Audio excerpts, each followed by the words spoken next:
Next month marks 32 years since the Centers for Disease Control first acknowledged that medicine meant to treat the disease hemophilia was actually infecting people with the HIV virus. This outbreak among hemophiliacs in the early 80s infected between 6,000 and 10,000 people, despite the fact that pharmaceutical companies, chiefly pharma giant Bayer, knew the plasma they were using to create their blood clotting product was tainted. So here to discuss this harrowing anniversary and what the case tells us about corporate accountability today, I'm joined now by attorney, host of Ring of Fire Radio, Mike Papantonio. Thanks so much, Mike, for coming on. Happy good to be here. So for those that don't know about this case, can you quickly explain how Bayer was able to sell HIV-contaminated blood products to the public and how early Bayer knew about the problem? Well, they knew about it within a year and a half after the product was on the market. They knew there was some contamination in the blood that was causing some very serious illness. And they said, well, gee, we didn't know that was HIV. We didn't know it was AIDS. Well, they did. All they had to do was do basic testing even at that point. But what's worse is once they knew that whatever it was in the blood was killing people, they said, you know what, we're going to take it off the market here.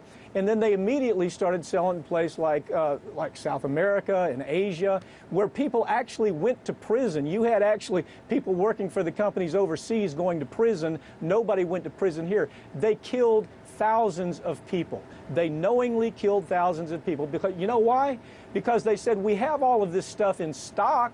We have to do something with it, so what are we going to do? We're going to sell it to a place where nobody knows about it. And so you'd have children that would infect the entire family with the AIDS virus.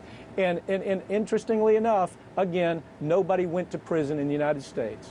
Wow, I guess just a bunch of market casualties there, huh? I mean, wow, what an unbelievable criminal act here. Why were there no criminal charges against top executives at the company in this own country? Well, at that point, they had started developing a lobby. I actually handled part of that case, and they sent so much lobby money to Washington, D.C., that the Department of Justice didn't do what they should have done. But we're seeing this with designer drug products that are killing and crippling consumers, Abby, all over the United States. Typically, they make it to the market with the same steps. First, the industry capitalizes on direct-to-consumer advertising laws that are only good in the United States and Australia, where they can tell a consumer, hey, use our drug, use our factor 8 drug, and it'll solve your problem with clotting. And then that's direct-to-consumer advertising that you don't see anywhere else. So they create the need for the market. They even go as far as creating diseases sometimes. They create diagnosable diseases that we've never even heard of before. Turn on your TV on most days and you'll see drugs being hustled for everything ranging from restless feet to restless eyes, for God's sakes. Feeling old, you take testosterone gel. Feeling underperformer, you take Viagra. Feeling sad, mad, or overly glad, you pop a pink pill or two and you're good as new. The first step for any accomplished drug hustler is to create the need for this endless market with an advertising blitz, and that's the new designer drug approach. That's only the first step. And the first step, too, of course, is to hustle the FDA and use the FDA insiders that you're paying money to indirectly to go to work. What a mess. I mean, this is just so insane, though, because, I mean, knowingly infecting people and then sending it to developing countries that you know is tainted medication here that could cause HIV. I mean, it's just a whole nother level of insanity here, Mike. I mean, you've called it a rogue operation. I wanted you to talk first about why you called it that, and then also how the notion of corporate personhood plays into these type of cases. Yeah, in many countries, when a company does this type of thing, they lose their right to be a corporate person. They get the death penalty. Abby, they're told you can't do business in here. You're a repeat offender.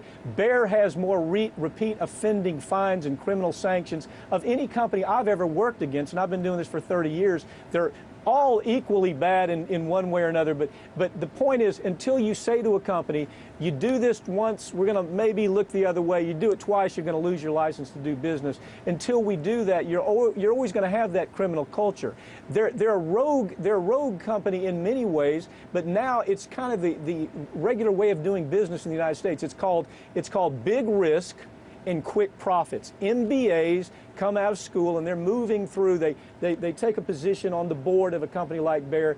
They know they're only going to be there for a few years, so they break every rule they can. They push the law to the max, and they make as much money as they can in bonuses, and then they leave the mess for the next CEO to come along. It's the new way of doing business. It is the new model for pharmaceutical companies nowadays. Used to be a CEO would stay with the company, Abbey, for 25, 30 years. Not anymore. They're young kids, MBAs, moving through, trying to grab up as much profit as they can. The decisions they make most of the time are criminal.